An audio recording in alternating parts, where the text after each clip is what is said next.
ഇന്ന് അടിത്തറ പ്രമേയമായി അവതരിപ്പിച്ച വിഷയത്തെ സംബന്ധിച്ച് ERNൽ പറഞ്ഞ അദ്ദേഹം വിശദമായി അവിടെ സംസാരിച്ചിരുന്നു. പ്രതിപക്ഷ നേതാവ് സംസാരിച്ചു കഴിഞ്ഞതാണ്. ഈ വിഷയം കേരളത്തിലെ തദ്ദേശ സ്വയംഭരണ സ്ഥാപനങ്ങളുടെ ആകെ പ്രവർത്തനത്തെ വല്ലാതെ ബാധിക്കുന്ന ഒരു പ്രശ്നമാണ്. സാധാരണഗതിയിൽ തദ്ദേശ സ്വയംഭരണ സ്ഥാപനങ്ങൾക്ക് ഓരോ വർഷവും നമ്മുടെ പ്ലാൻ വിഹിതത്തിൽ 0.5% വീതം വർദ്ധിപ്പിച്ചു കൊടുക്കുന്ന ഒരു സമീപനമാണ് ഗവൺമെൻറ് സ്വീകരിക്കുന്നത്. 30% ആകെയുള്ള പ്ലാൻ സൈസിൻ്റെ 30% വരെ ഓരോ ഘട്ടമായിട്ട് വർദ്ധിപ്പിച്ചു കൊടുക്കണം എന്നാണ്. ഇപ്പോൾ 28% ഈ വർഷം വെച്ചിരുന്നത്. ആ തുകയിലാണ് കാര്യമായ ഒരു വെട്ടിക്കുറവ് വരുത്തിയത്. ഇപ്പോൾ ഇവിടെ പറഞ്ഞ 1500 കോടിയിലധികം വെട്ടിക്കുറയുക എന്ന് പറയുമ്പോൾ അതിൻ്റെ അർത്ഥം ഒരു 3 വർഷം മുമ്പുണ്ടായിരുന്ന പ്ലാൻ സൈസിലേക്ക് പോയിരിക്കുകയാണ്. ഇതിന്റെ ഭാഗമായിട്ട് പ്രത്യേക പ്രശ്നമായിട്ട് നേരത്തെ സഭയിൽ പറഞ്ഞിരുന്നു, മുനിസിപ്പാലിറ്റികളുടെയും കോർപ്പറേഷനുകളുടെയും പദ്ധതി വിഹിതത്തിൽ ഉള്ള കുറവ് വലിയ തോതിലാണ്. 6 കോടി രൂപ ഉള്ള ഒരു മുനിസിപ്പാലിറ്റിക്ക് 2 കോടിക്ക് അടുത്തേ വരൂ എന്നത് കുറേ കണക്കുകൾ വെച്ച് പറഞ്ഞു. ആ കണക്കുകൾ ഇവിടെ പറയുന്നില്ല. പഞ്ചായത്തുകൾക്ക് കാര്യമായി കുറഞ്ഞിട്ടുണ്ട്. ഇവിടെ സ്വാഭാവികമായിട്ടും നമ്മുടെ മുഖ്യമന്ത്രി പറയുന്ന ധനകാര്യമന്ത്രി അദ്ദേഹമാണ്. അദ്ദേഹം പറയുന്നത് സംസ്ഥാന ഗവൺമെൻറ് കഴിഞ്ഞ ബഡ്ജറ്റിൽ വെച്ചിരുന്നതിൽ 20,000 കോടിയോളം റവന്യൂ ഡെഫിസിറ്റ് പ്ലാനിന് എക്സ്പെക്ട് ചെയ്തിരുന്ന തുക വരാത്തതുകൊണ്ട് അത് കട്ട് ചെയ്ത പ്ലാനിൽ നിന്നാണ്. ഒന്നാമത്തെ കാര്യം, റവന്യൂ ഡെഫിസിറ്റ് ഗ്രാന്റ് കഴിഞ്ഞ 2 വർഷം ഒരു പണവുമില്ല. ഞങ്ങൾ വരുന്ന ആദ്യത്തെ വർഷം 19,000 കോടി, അതിനടുത്ത വർഷം 13,000, അതിനടുത്ത വർഷം 4,000 കോടി, പിന്നെ 2 വർഷം ഒന്നുമില്ല. ആ സമയത്തും പഞ്ചായത്തുകൾക്ക് കൊടുത്ത പ്ലാനിൽ കട്ടിങ് വന്നിട്ടില്ല. തദ്ദേശ സ്വയംഭരണ പ്ലാനിങ് കട്ട് വന്നിട്ടില്ല. അപ്പോൾ ആ സമയത്ത് ഉള്ള പണത്തിനേക്കാളും കുറവല്ലല്ലോ ഇപ്പോൾ. പണത്തിൽ ആക്ച്വലി കുറവ് വന്നിട്ടില്ല. കഴിഞ്ഞ വർഷം ഞങ്ങൾ അവതരിപ്പിച്ച ആകെ ബഡ്ജറ്റ്, പ്ലാനല്ല ആകെ ബഡ്ജറ്റ് 1,97,000 കോടിയായിരുന്നു. ആക്ച്വൽസ് വന്നപ്പോൾ അത് 1,92,000 കോടി സ്പെൻഡ് ചെയ്തു. ഈ വർഷത്തെ ഞങ്ങൾ അവതരിപ്പിച്ച ബഡ്ജറ്റിനകത്ത് ചില എക്സസ് ഉണ്ട് എന്ന് പറഞ്ഞ് ചെറുതായി കുറച്ചിട്ടുണ്ടോ? ഒരു കുറച്ചു, ഓക്കെ. പക്ഷേ ധവളപത്രം പണ്ഡിതന്മാരുൾപ്പെടെ കണക്ക് കൂട്ടി എടുത്ത കണക്കനുസരിച്ച് ഈ വർഷത്തെ പരിഷ്കരിച്ച ബഡ്ജറ്റ് തുക 2,27,000 കോടിയാണ്. അപ്പോൾ LDF ഗവൺമെൻറ് ആകെ പ്രവർത്തിച്ച് പുറകോട്ട് പോയി, ബുദ്ധിമുട്ടാക്കി, കടമാക്കി, ഒന്നുമില്ല എന്ന് പറഞ്ഞ ആളുകൾ 1,97,000 കോടിയാണ് കഴിഞ്ഞ വർഷത്തെ ബഡ്ജറ്റെങ്കിൽ എല്ലാ പരിശോധനയും കഴിഞ്ഞ് ഇപ്രാവശ്യം ശ്രീ VD സതീശൻ അവതരിപ്പിച്ച ബഡ്ജറ്റിൽ 2,27,000 കോടി ഉണ്ടല്ലോ. യഥാർത്ഥത്തിൽ 30,000 കോടിയാണ് കഴിഞ്ഞ വർഷത്തെക്കാളും കൂടി. ഇതെന്ന് പറഞ്ഞാൽ 15% വർധന ആക്ച്വൽസിലുണ്ട്. എന്നിട്ടും പറയുന്നത് ആകെ സാമ്പത്തികമായി ഞങ്ങൾ കുഴപ്പത്തിലാക്കുന്ന.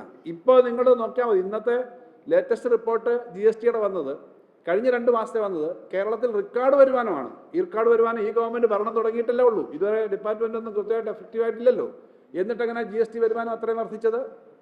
നമ്മുടെ റവന്യൂ നമുക്ക് കിട്ടേണ്ട സെൻട്രൽ ഗവൺമെൻറ്റിൻ്റെ വിഹിതം വർദ്ധിച്ചു, ഇതൊക്കെ വർദ്ധിച്ചു. അപ്പോൾ ആ വർധന ഉള്ളത് കൊണ്ട് തന്നെ 30,000 കോടി രൂപ ആകെ നമ്മുടെ ബഡ്ജറ്റ് സൈസ് വർദ്ധിച്ചപ്പോൾ എങ്ങനെയാണ് തദ്ദേശ സ്വയംഭരണ സ്ഥാപനങ്ങൾക്ക് ഈ വെട്ടിക്കുറവ് വരുന്നത്? ഈ വെട്ടിക്കുറവ് വന്നാലുള്ള എഫക്റ്റ് എന്താ? ഇവിടെ പറഞ്ഞു, ഏറ്റവും പാവപ്പെട്ട ആളുകൾക്ക് കൊടുക്കേണ്ട പാലിയേറ്റീവ് രംഗത്തും മറ്റു രംഗത്തും ഒക്കെ കൊടുക്കേണ്ട അടക്കമുള്ള പണം കുറവ് വരും.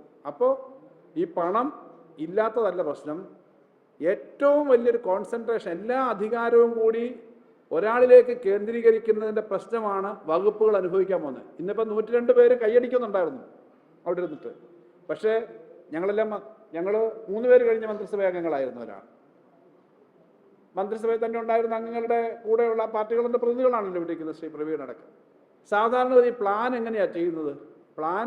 പ്ലാനിംഗ് ബോർഡ് ചർച്ച ചെയ്യും, ഓരോ വകുപ്പ് മന്ത്രിമാരെയും വകുപ്പും ഉദ്യോഗസ്ഥന്മാരെയും വിളിച്ച് ചർച്ച ചെയ്തിട്ട് പ്ലാൻ ഉണ്ടാക്കും. ഇവിടെ പ്ലാൻ വെട്ടിക്കുറയ്ക്കാൻ തീരുമാനിച്ചപ്പോൾ മന്ത്രിസഭാ യോഗത്തിൽ വിശദമായി ചർച്ച ചെയ്തോന്ന് എനിക്കറിയില്ല. ഫലത്തിലെന്താ? മന്ത്രിമാരുടെ എല്ലാ വകുപ്പുകളിലും ഇതുപോലെ കുറയുമ്പോൾ ഈ കുറവ് ആ ദൈനംദിന അവിടുത്തെ പ്രവർത്തനത്തെ ബാധിക്കും. മന്ത്രിമാർ പോയി വകുപ്പ് സെക്രട്ടറിമാർ പോയി ഫിനാൻസ് സെക്രട്ടറിയുടെ അടുത്ത് പോകണം, ഫിനാൻസ് മിനിസ്റ്ററുടെ അടുത്ത് മന്ത്രിമാർ പോകണം. എല്ലാ പവറും, ഫിനാൻഷ്യൽ പവേഴ്സ് മുഖ്യമന്ത്രിയിലേക്ക് കേന്ദ്രീകരിച്ചിരിക്കുന്നു. ഇവിടെ ഒരു പ്രശ്നം, മുഖ്യമന്ത്രിയും പ്ലാനിംഗ് മന്ത്രിയും ധനകാര്യമന്ത്രിയും ഒരാളാവുന്ന പ്രശ്നമാണ്. ഇത് സാധാരണ ധനകാര്യമന്ത്രി വേറൊന്നായിരിക്കും, പ്ലാനിങ്ങും മുഖ്യമന്ത്രി പലപ്പോഴും എടുക്കാറുണ്ട്. അപ്പോൾ ഇത് മൂന്നോട് ഒരുമിച്ചാണ്. മന്ത്രിമാർക്ക് തന്നെ അവരുടെ വകുപ്പിൽ എത്ര വെട്ടിക്കുറച്ചെന്നൊക്കെ ഇനി പ്രവർത്തിച്ചു പോകുമ്പോഴാണ് മനസ്സിലാകാൻ പറ്റുന്നത്. ഞങ്ങൾക്കറിയാം പ്ലാനിൻ്റെ ഭാഗമായിട്ട് പല റവന്യൂ എക്സ്പെൻഡിച്ചർ വരുന്ന സ്കീമുകളും പ്ലാനിനകത്ത് തന്നെ വരുന്നത്. അതിനൊന്നും പണം കിട്ടാതെ വരും. ഇഷ്യൂ ഇത്രയേ ഉള്ളൂ, 30,000 കോടി രൂപ ഈ വർഷം ആക്ച്വൽ ബഡ്ജറ്റ് എക്സ്പെൻഡിച്ചർ വർദ്ധിച്ചപ്പോൾ 3,000 കോടി രൂപയെ പ്ലാനിനകത്ത് വർദ്ധിച്ചുള്ളൂ ഞങ്ങളുടെ പദ്ധതി അനുസരിച്ച് തന്നെ. ആ 3,000 കോടി വെട്ടിക്കുറച്ചിരിക്കുന്നു. അതാണ് 30,000 കോടി യഥാർത്ഥത്തിൽ വർദ്ധിച്ചല്ലോ, അതിന് സംശയമില്ലല്ലോ. 30,000 കോടി പ്ലാനിൽ കഴിഞ്ഞ വർഷത്തെക്കാളും ബഡ്ജറ്റ് ഈ വർഷം വർദ്ധിച്ചു. അതിനകത്ത് യാതൊരു തർക്കവും ശ്രീ വി ഡി സതീശനും അദ്ദേഹത്തിൻ്റെ മന്ത്രിസഭയ്ക്കും ഉദ്യോഗസ്ഥന്മാർക്കും ഇല്ല. ആ 30,000 കോടി വർദ്ധിച്ചപ്പോൾ 3,000 കോടി പ്ലാനിൽ കുറഞ്ഞു. എന്തിനാ? പ്ലാൻ മാത്രമേ കട്ട് ചെയ്യാനുള്ളൂ. ബാക്കി എത്രയോ കട്ട് ചെയ്തു? സ്ത്രീ സുരക്ഷാ പദ്ധതി മാത്രം 1,700 കോടി കട്ട് ചെയ്തു. 1,700 അല്ല, 2,000 കോടി കട്ട് ചെയ്തു. കണക്ട് വർക്കിനകത്ത് കുറച്ചു. ശമ്പളത്തിൻ്റെ കുടിശ്ശിക കൊടുക്കാനുള്ള DAയുടെയും DRന്റെയും കുടിശ്ശിക കൊടുക്കാനുള്ളത് കുറച്ചിട്ടുണ്ട്. അപ്പോൾ പ്ലാനിനെ കുറയ്ക്കുക എന്ന് പറഞ്ഞാൽ അതിൻ്റെ അർത്ഥം പ്ലാൻ കൃത്യമായ ഓരോ വകുപ്പിൻ്റെയും എക്സ്പെൻസാണ്. ആ എക്സ്പെൻസ് നോക്കി ഓരോ വകുപ്പും ചെയ്യേണ്ട പണത്തിന് വലിയ കുറവാണ് വരാൻ പോകുന്നത്.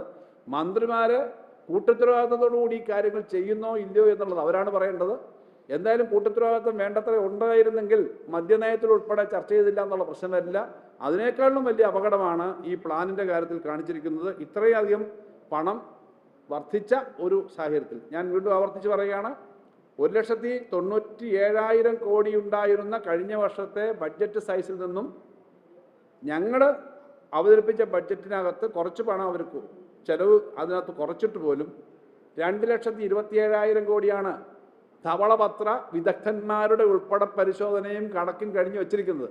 30,000 കോടി ഒരു വർഷം കൊണ്ട് 15% വർദ്ധിപ്പിക്കാൻ പറ്റുന്ന തരത്തിൽ പണമുണ്ട് എന്ന് ശ്രീ വി ഡി സതീശനും അദ്ദേഹത്തിൻ്റെ ഗവൺമെൻറ്റും അംഗീകരിച്ചതാണ് ഈ പുതിയ ബഡ്ജറ്റ്.